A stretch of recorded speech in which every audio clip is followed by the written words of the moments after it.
Hello viewers, আসসালামু আলাইকুম। কেমন আছেন সবাই? আশা করি ভালো আছেন। আজ আপনাদের সামনে একটি গুরুত্বপূর্ণ বিষয় নিয়ে উপস্থিত হলাম। বিষয়টি হচ্ছে রেসিডেন্সিয়াল কলেজে লটারি নয়, পরীক্ষার মাধ্যমে ভর্তি দাবিতে সড়ক অবরোধ করে বিক্ষোভ। চলুন এ বিষয়ে বিস্তারিত জেনে নেওয়া যাক।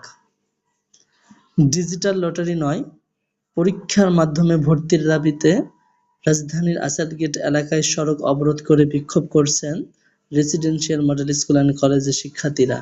এতে দুই পাশে যানবাহন চলাচল বন্ধ হয়ে গেছে। ভোগান্তিতে পড়েছেন যাত্রী ও চালকরা। অনেকে বাধ্য হয়ে হেঁটেই গন্তব্যে যাচ্ছেন। রোববার ১৭ নভেম্বর সকাল সোয়া ১০টার দিকে তারা কলেজে থেকে বেরিয়ে আসেন। এরপর আসাদগেট এলাকায় গণভবনের সামনে সড়কে অবস্থান নিয়ে বিক্ষোভ শুরু করেন। শিক্ষার্থীদের অভিযোগ, করোনা ভাইরাস পরিস্থিতিতে লটারি চালু করা হয়েছিল। সেই পরিস্থিতি এখন আর নেই। তারপরও কয়েক বছর ধরে লটারি ভিত্তিতে ভর্তি প্রক্রিয়া চলে আসছে।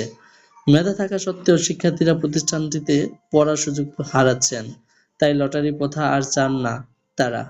পরীক্ষার মাধ্যমে কিংবা মেধা যাচাইয়ের ভিত্তিতে ভর্তির দাবি তাদের।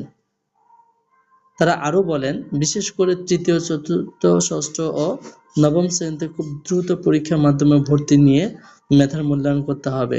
দাবি আদায় না হলে সড়ক ছাড়বেন না বলেও হুঁশিয়ারি দিয়েছেন শিক্ষার্থীরা।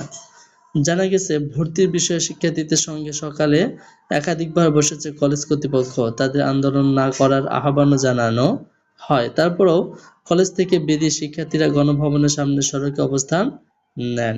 হ্যালো ভিউয়ার্স, আপনারা যদি আমাদের চ্যানেলে নতুন হয়ে থাকেন, চ্যানেলটি সাবস্ক্রাইব করে পাশে বেল আইকনটি বাজিয়ে দিন।